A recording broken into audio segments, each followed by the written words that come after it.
Managing a medical condition always brings certain challenges, but with some conditions, the challenges are more complex, going beyond the medical spectrum. Sometimes, certain patients experience social challenges and stigmas along with their illness. Brett Cromer was diagnosed with Crohn's disease when he was a teenager in high school. Both of my parents were, very concerned about, obviously sending a 16-year-old into surgery to have intestines removed and then being fitted with this ostomy that has such a negative connotation out there. We went actually to get a second opinion from one of the top doctors in the country at University of Chicago, who in no uncertain terms told my parents the same thing that my GI did. He needs to have the surgery or he's going to die. Thankfully, for patients like Brett, there are voluntary organizations that provide them with comprehensive support.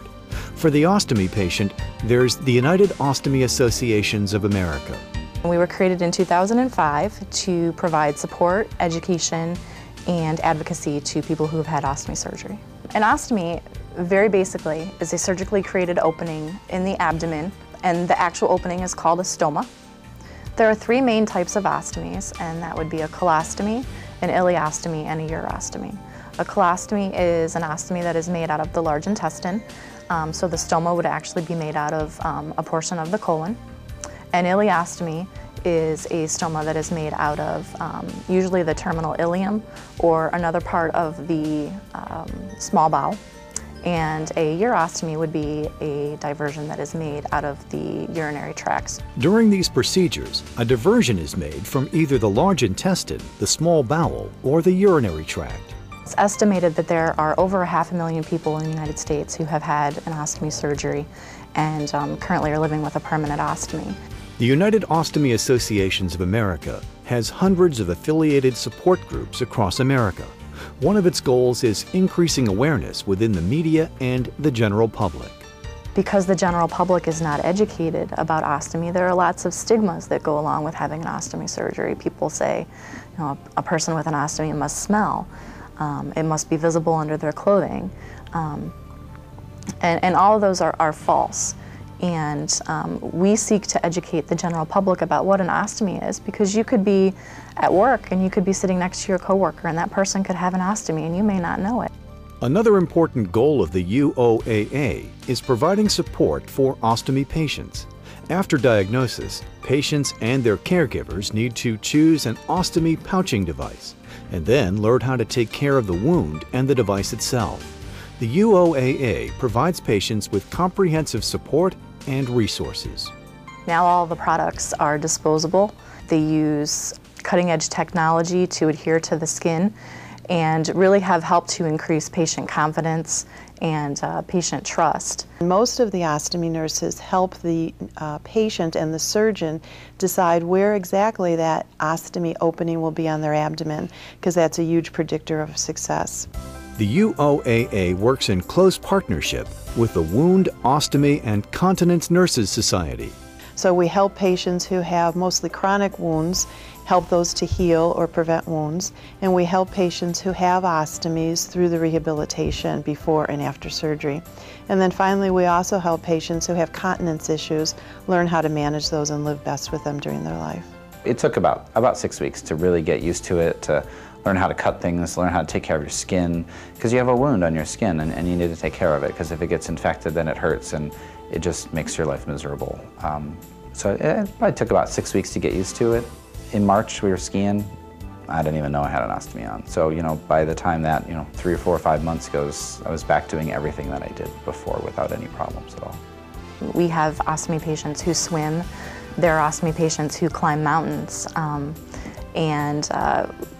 We really want to get the message across that there really is nothing physically that you can't conquer with an ostomy. The media has not done a very fair job of portraying what an ostomy is. I hear it referenced on ER, I hear it referenced on doctors, I hear it referenced on things, and it's, oh, I'm gonna have a bag.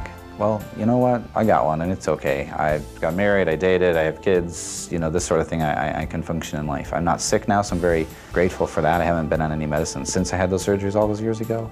But I always thought it would be really fun to get onto the Oprah show and hey, I've got an ostomy, let's go. And if we can get the word, I'd like to find a way to get the word out about what our groups do all around the country, because every one of them is there to support folks that have gone through this. Another project that we've embarked on is a Nothing I Can't Do video, where we are featuring ostomates of all different ages and all different activity levels, participating in things that they do in everyday life, things like climbing mountains, things like swimming, things like running a marathon, things like doing their dishes and taking care of their kids, because these are all considered, for us, great comebacks from having an ostomy surgery if you can return to a normal life.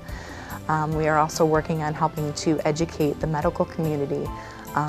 You know, we work closely with specialized nurses, but there are many in the healthcare profession who are not as well versed in ostomy topics, and we desire to educate them and let them know how to care for their patients who have ostomies.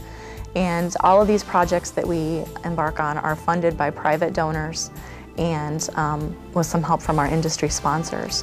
So we are a 501c3 organization, and all donations that are made are tax deductible. Almost all of us will face one or more medical challenges in our lifetime. For some patients, the challenges are more complicated and long-term.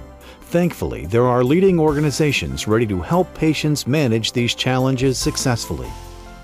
The United Ostomy Associations of America is a nationwide network of hundreds of affiliated nonprofit support groups for ostomy patients around the country.